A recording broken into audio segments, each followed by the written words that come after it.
What's up, everyone? It's me, Adam Prime, and it's another This Week in Toku. With me, as always, is the dashing, always attentive, always able to find something in the episode I am fully missing. Attentive? Retentive? I don't know where. Attentive. Attentive. That's the word I'm looking for. See, my lovely better half. Story me. And this week we're doubling up on episodes because we're going on vacation. Double episode. Woo. So we have 21 and 22 of Dawn Brothers, which 22 is called The Hellish Road of Manga. We will get to that, but we'll get to the episode titles as we go through. Mm-hmm. There's not a whole lot of news. There's a bunch of stuff for Kamen Rider Geats, which we will save for when we get back. Okay. We don't want this one to be It too looks long. cool so far, though. Yeah, we have 4 It episodes looks interesting. to really talk about.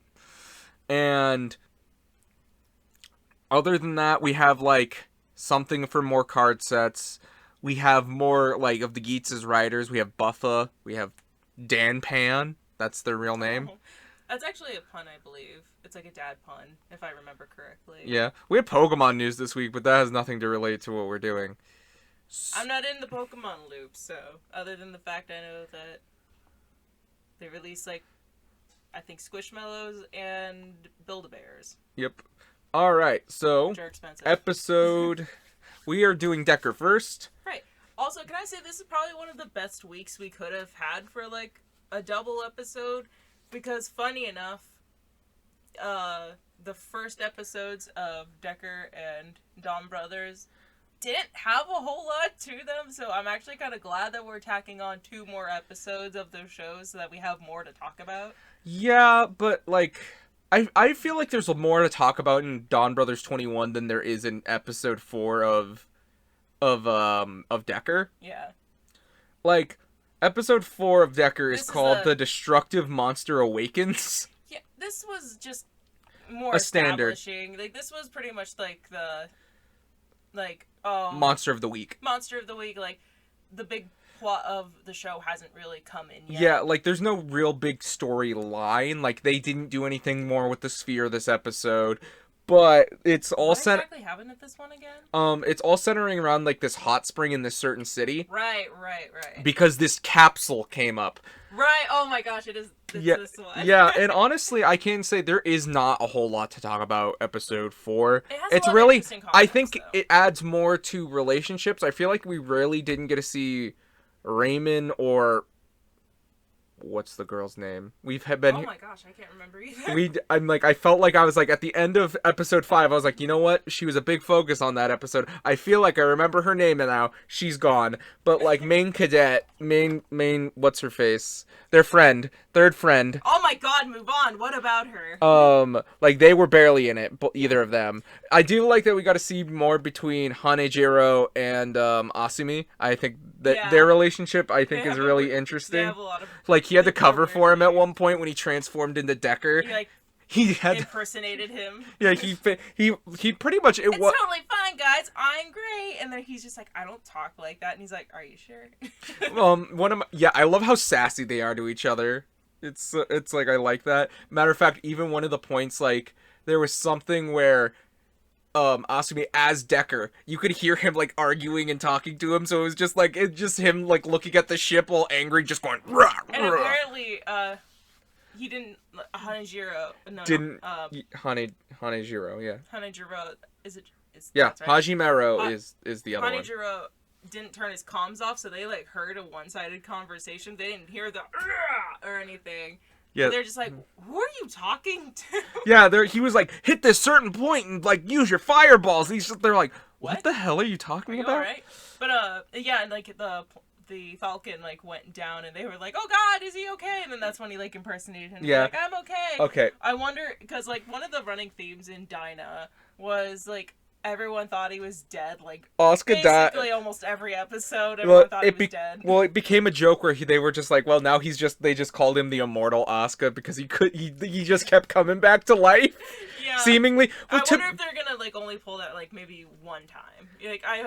I wonder if they're just gonna like pull a reverse on that, so it's a little bit more convincing. To be fair, there was the difference between like 40 to 50 episodes to this is like 25. Yeah. So they can't do that gag too many times. We'll see what. But they do like, but let's. Okay. But go. I do have like two things that I did find very interesting in this episode. Again, this was a pretty just standard episode. There wasn't much going on, but I did like two things. One, I've been kind of watching a little bit more like older Toku media, a lot of like Showa era stuff. Mm-hmm. Not a whole lot, but enough to like pick up on like tropes and stuff.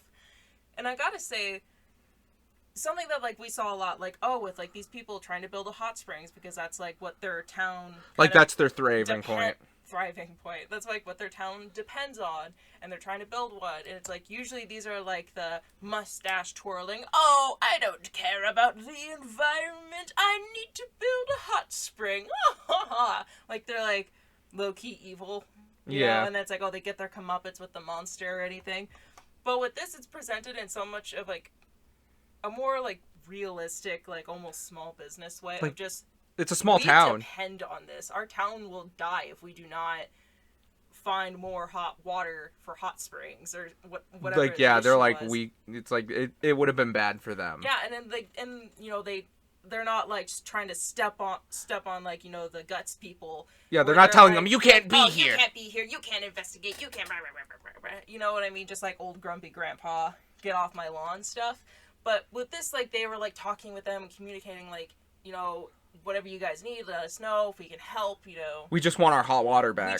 We just need to figure this out, which I felt was actually kind of refreshing. Yeah, it was kind of refreshing. Oh yeah, just to see a difference in that. Yeah, and oh my gosh. Oh, the sheer concept of this monster is hysterical to me. I want to say this was in Dyna, but it was a very different concept. I want to say it was slightly different, but if you want to go ahead and tell them what this monster was here for. So they had like this old legend, like a tube story in the town that like, something fell from the sky. It was a star, or it was this, it was that. But apparently it was this freaking like gem-looking light-up capsule that was designed. It looked like a suppository. Don't lie. It did look like a suppository. Into Mother Earth. I'm not putting a picture of suppository. I don't care. Yeah. How about no? But put a picture of it right there. No. It's beautiful. No, like the actual capsule thing that I'm talking about. I'm not gonna. I might. I don't know. Anyway, and it was like underground for like 1,300 years, and it was literally waiting for humanity to get to the point of space travel, specifically. Because when this bitch popped up out of the earth, it was a fucking advertisement for, hey, do you have a civilization bothering you and traveling the stars? Take a look at this demonstration on our kind of monsters that come and wipe out civilizations at a better price. It was a fucking advertisement for monsters, and I almost screamed. That is so funny. Well, yeah, it's like, buy yours today on QVC. If you order now, we'll throw in a second one for free for only more for the shipping and handling. Oh my god, what if they were called like PocketMonsters.com? I think Nintendo and the Pokemon Company would be coming with a cease and desist. But it just isn't just the idea of that just hilarious. Well, yeah, and it's like I think that was the funniest part. Oh if anything, I found that the funniest part where it's like, if you guys survive this, we'd like you to buy our product. And where it's like, what makes you what is their goal for the advertising? Destroy everything. I wonder if it's like the free sample. If that'll like come in later, like maybe it's like something that's like on Earth conspiring space monster evil people, or B, if they were trying to broadcast that, they're kind of screwed because the sphere literally is like taking away communications between they're not making it. So they literally screwed themselves. They like wasted this for 1,300 years. Yeah. Either way, it was that's pretty much it. Like the Hanejiro. Yeah, that's kind of it. Like there was like cool ideas and concepts. Other than that, it was just pretty of the standard. Continue. Again, not bad. I liked it. But it was good. I liked it, but like nothing super special about it. But now, episode 5, the Glutton of the like what Dyna kind of did with that. I can't remember. I want to say it was one of. It's like I've watched Dyna a pretty good amount of times. but like only one full time all the way through. But I want to say the monster they used, and I might be wrong, is like one of the ones they also used in one of the Hanejiro episodes. I want to say it was like the professor was trying to make a monster so he could destroy, like, you know, rule the world or whatever. And he was going to put Hajimero's brain into it because Hajimero in the original show, instead of being an AI, is a creature, obviously. And he has the mind of like a 10-year-old. Yeah. Like, it's like like that's as far as their brains develop, where it's like, so they're like, But they're also like they're gods or something. to like certain that. species, yes, they're gods, but like they show that like that's where their intelligence stops. So like that's as smart as they get. And he's adorable. That's cute. Also, I wanted to talk about the one where Decker just karate chops this one in both its eyes. Like, oh my lord. He just like, it's like, because he has like the little obvious thing you should hit in the head that like when you go to karate chop it, it has like a blocking shield. So I like how Decker was just like, fuck this. Yeah, something similar kind of happened in the several. Yeah. And like several. That's an old, like a maneuver where it's like, oh, the obvious weak spot. Yeah, and then it's like, go somewhere else. All right, are you ready? Are you ready to talk about episode 5? Oh, the glutton of the lake. This is one of my favorites. So this is my favorite so far. Let it be stated right here, right now. I love Elly King. That is one of my favorite kaiju, if not my favorite kaiju. He's such a good boy. An Ultra 7 monster, and honestly a very high. We see him a lot. Yeah, we see a bunch of baby ones. The fact that we see him as a baby all the time and a sperm just gives me like, yeah. This is the first time I've seen him as the sperm one.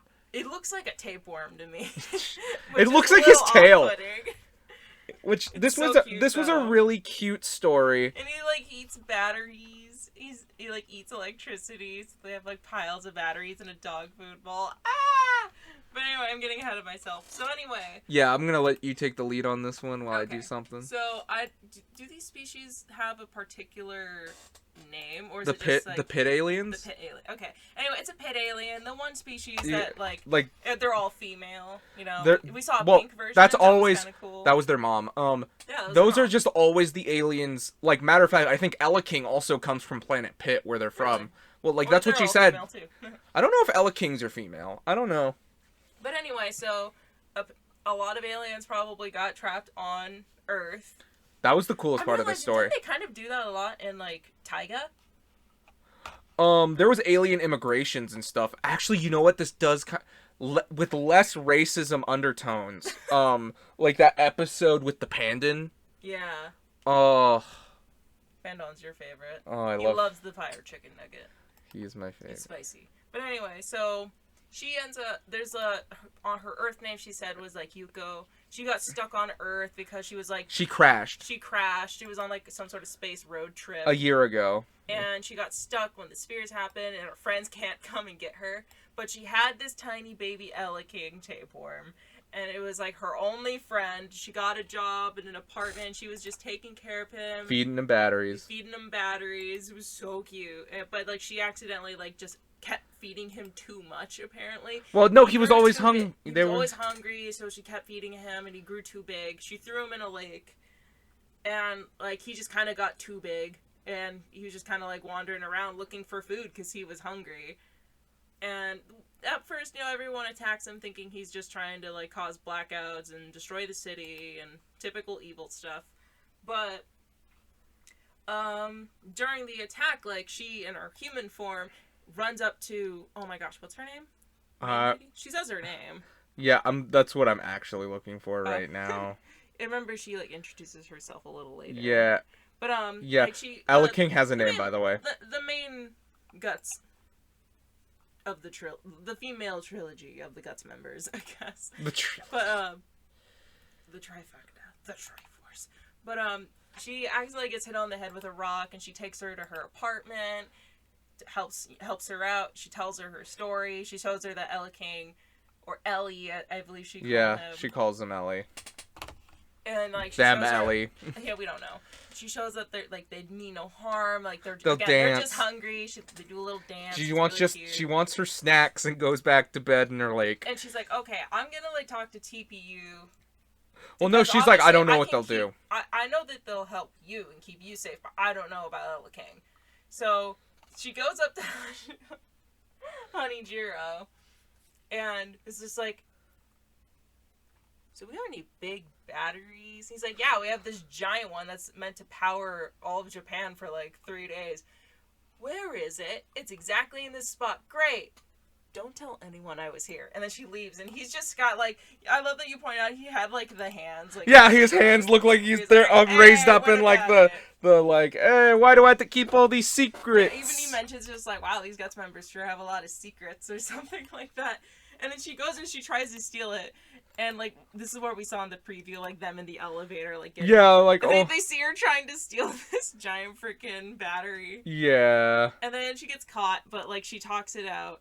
And I'm just really happy with like how it was dealt with.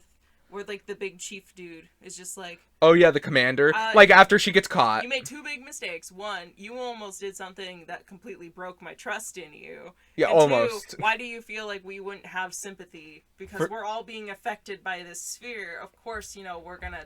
I love the commander, by the way. We're gonna have sympathy, and he's a really good guy. It's such a nice change of pace. And not that the last one was bad. It was just, I feel like, yeah. And they bring over the battery, and it's too much. He gets overloaded, and they feed him too much. Too much. Goes overboard. And matter of fact, he's like, actually, he said, oh, the vice captain, the other main, the researcher, the monster, Royal Grand Vizier.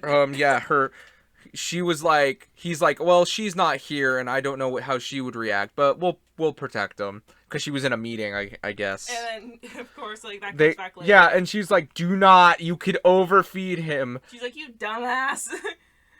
And then we have, like, really nice chemistry between the commander and her. Ichinaka? Ichika? Ichika. Ichika. But, anyway, like, the main lady that we were talking about that was in a meeting, like, she and the captain have like really nice chemistry to the point where I'm like, have they been like married for 20 years and we just don't know? Or like I about to say again, I like all the character dynamics again. Even Raymond as like generic, like, oh, I'm edgy, but I'll learn to be close later on in the series. I feel like it's not like in a too generic way. It does feel like he's like, yeah, he's edgy, he's hesitant. He's like, he seems to have like a personality at the very least. Yeah, he still likes the sass people, not as much as Hanejiro. Hanejiro, anytime he can clap back at Asumi, he does it. It's great. Like, especially in the card navies, he's just like, wow, he's really not that important. I thought that was you. He was like, hey. Oh, but later in the episode, so Decker actually does make Asumi does make a very smart move of just, we're not going to be able to protect them if they get into the city. I need to stop it now. And he just ran in behind the bathrooms and turned into Decker. Yeah, and it's really cute because like, yeah, he's fighting Elly King at one point, and then like Elly King's like, no, don't fight me, don't punch me in the face. Comes to its senses for a bit, and then they just start posing together, and it's so cute. And then it goes into a rage again, and just smacks the shit out of him. And then he's just like, oh, if only I could have a miracle. Oh shit, miracle types. Shit, that awesome. A miracle. Yep. I like Miracle Type a lot. Yeah, I feel like that's always been kind of a favorite of yours. No, I'm about to say it's cool. I like the lightning pattern it has, like the blue and it all. But yeah, no. So all of a sudden, Miracle Type. I don't even know, even originally in Dyna, how everything works, because obviously, as we've been talking, Elly King is huge, city-sized Elly King. Mm-hmm. For whatever reason, through bullshit powers. Elly King was returned to being noodle-sized. MacGuffin. He got noodled. Yeah, he got back into being like a nugget. I don't know if he was necessarily back to his like tapeworm size. Yeah, he was. But he went back to like at least being a nugget. Well, he was still. Remember, at the ending, he was in the pool. He was a nugget. But anyway, yeah, he makes him smaller, and then the lady that comes back and sasses the commander of, wow, that was really stupid of you. And he's like, I'm sorry. She helps make like an instructional video on like the proper ways of feeding them.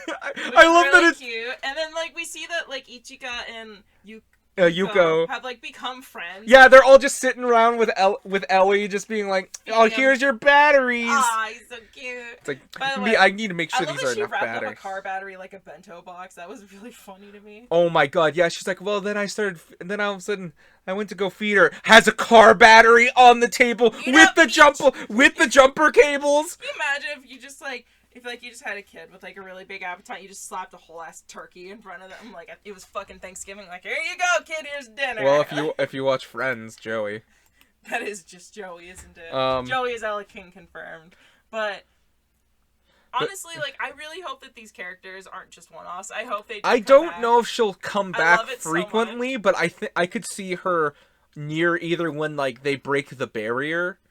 Or like near the end of the series, being like helping out. Like all of a sudden they're like, "Oh, we need our friend allies," and Elly King's gonna be back to his full size again. And then like those things where he thinks he's like what I like to call a Captain America moment. I know that like it's probably happened a billion times before that, but I like to call it the Avengers Assemble moment. Yeah, just like you think that you're standing alone, but then it's just like all of your friends from the past like come together to come and help you out. Yeah. It makes you cry. And overall, like I thought this was a really fun episode. Really nice. I do like that we have these episodes where it's like you don't have to murder the monster. I appreciate it. I like that this one came so early though. Those usually come like midway through the series or even later in the series. Especially when you're dealing with Elly King, like it's not. I was not he was the main gonna character in like what for Victory, like he was one of Victory's power-ups. I want to say Ray in Mega Monster Battle also had an Elly King in his Ginga Battleizer. Ginga. His Gingle. But do you want to move on to Dawn Brothers? Yeah. So let's start with the first one called The Extreme Ramen Path, episode 21. Not a lot happens in this one. Okay, wait. Here's the thing. This was a strictly it was a Sour Brother episode. And like when we say Sour Brother centric episode, we mean it. Like honestly, I feel like all the stuff, the B plot leads right into the next episode, so I feel like we could just talk to all about that at once. Fair. Like, so let's just get all the Sour Brother. Like we didn't see Taro. First of all, I gotta say, this A plot of the whole thing with Sour Brother and this ramen place really felt like a B plot that they just shoved into the A plot. It felt like the Yakuza first. Yeah, it's just, I love that they depict Yakuza as just like wearing these really brightly colored. Yeah, you get the mob dressed in dad clothes. Well, yeah, you have the Yakuza like that, and then you have like the mob how we portray in like The Godfather, where it's like, I'm gonna ask you to do me a favor in my black suit and my cat. Well, to be fair, like that particular scene was on like a wedding day, so. Today, the day of my daughter's wedding. Exactly. But anyway, so it's basically there's like these two people. Somebody sees Saruhara transform into Sour Brother, and he's just like, and they're just like, oh, he turned into a monkey. Get him! Does this smell like chloroform to you? They literally chloroform him. That's not even a joke. What is it with him and when he transforms into Sour Brother? Like, it doesn't act as a helmet for him. Because you remember he came to the smoke in, like, the last episode? Yeah. Like, the last episode. Probably because he turns into a monkey and not just, like, a helmeted guy. Can I get Tarzan, but it's Sour Brother instead of Tarzan? Sour Brother.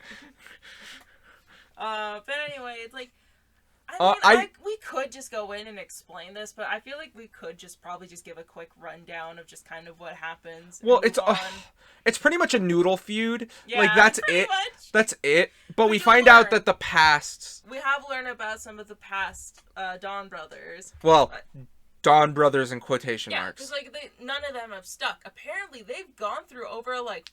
What was it, 5,000? Yeah, according to Kaido, there had been 5,000 candidates. It surprised even Taro. He's like, I didn't know there Well, was he's that like, many. well, you're not an official Dawn Brother unless you fight the Hero Yusuke, which are the monsters of the week. It turns out that, like, a lot of people just kind of use them for, like, their own and then, like, and if you use them for your own personal gain, you lose the powers. Yeah, and then, like, the past Sour Brother that we do end up seeing... honestly, first of all, can I just say... He was the worst. Sour Brother got kidnapped... And, like, first of all, he was tied up with, like, noodles, which Yeah. is really funny.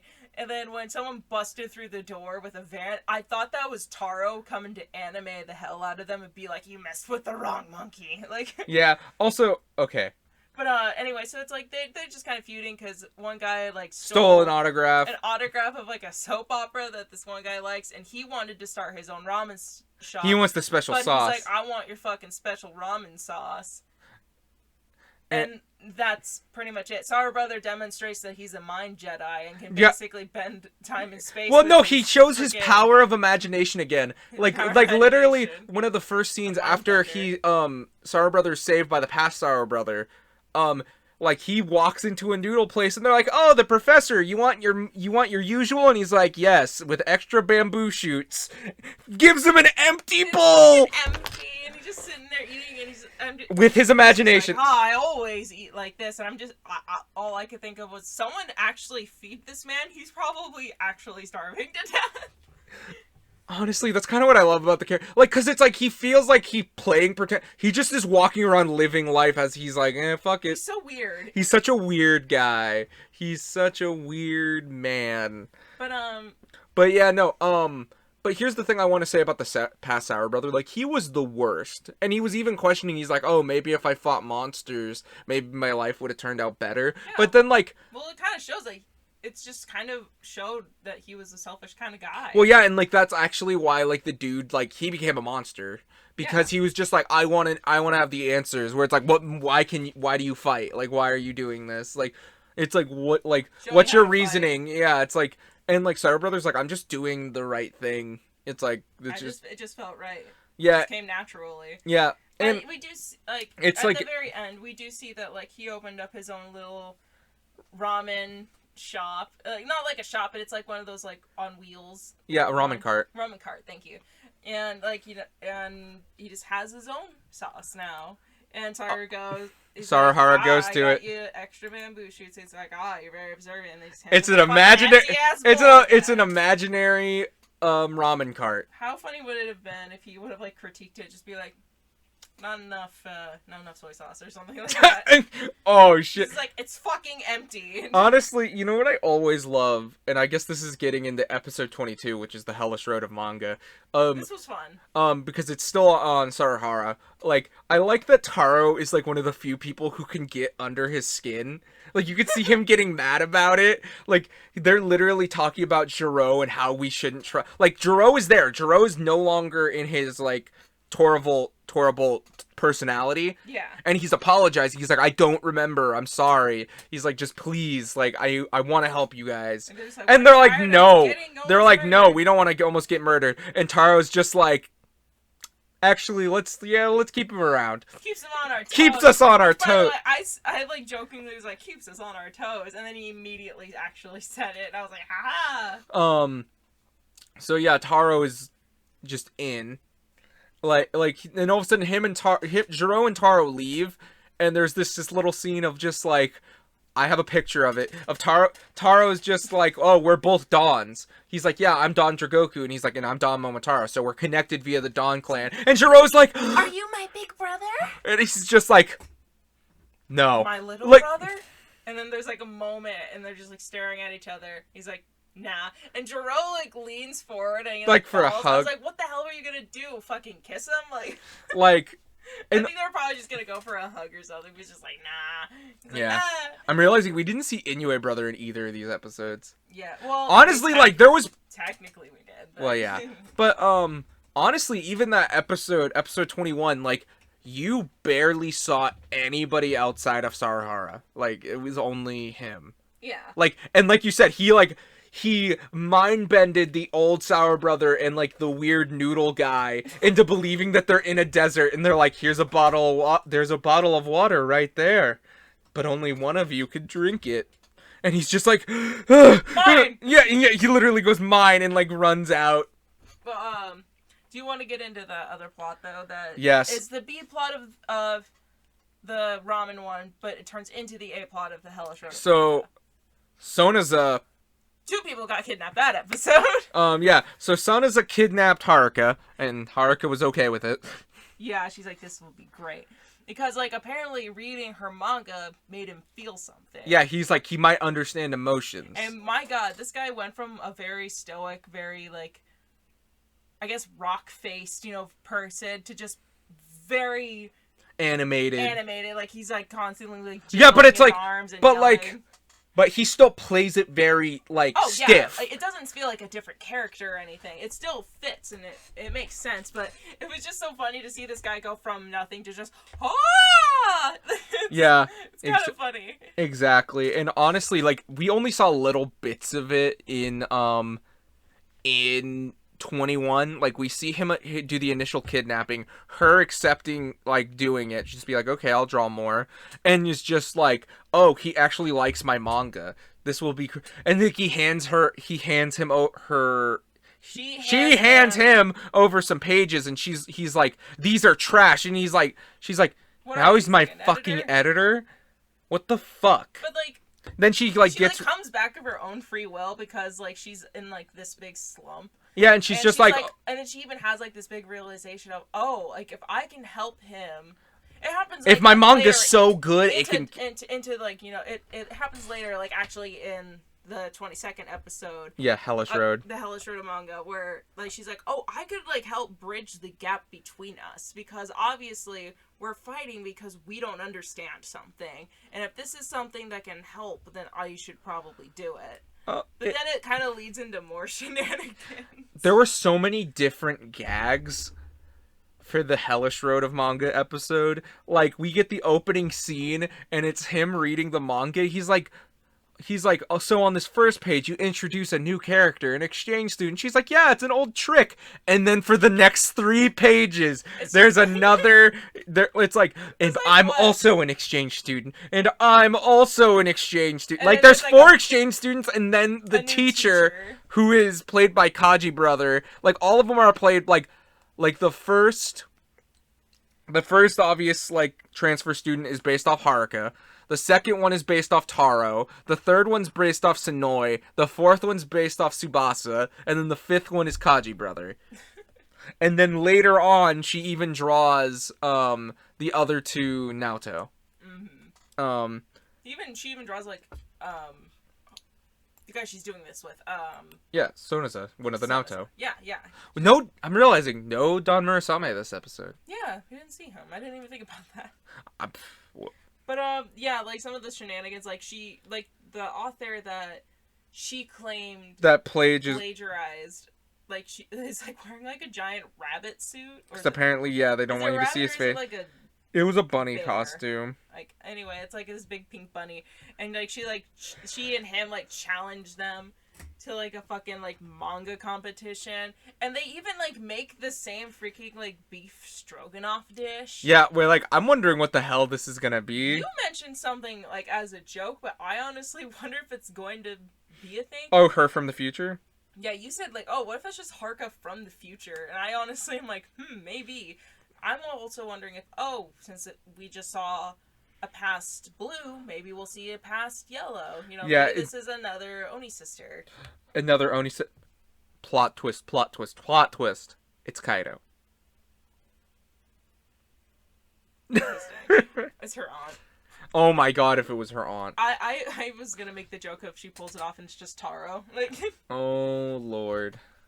But I don't know. Does anything else, like, really significant happen in this? Oh, there is, like, a really big reference though. Yeah. Okay. First picture to an old tokusatsu property, and I can't. I'm gonna try to pronounce this as best as I can. It's Le Belle. Bumble Bebe. I'm gonna say, like, probably La Belle. Portatrine. It's a toku. I'm not even gonna try. It's a the toku. Masked Belle. It's basically the Masked Beauty. It's like Basujo common Poatorin. Sure.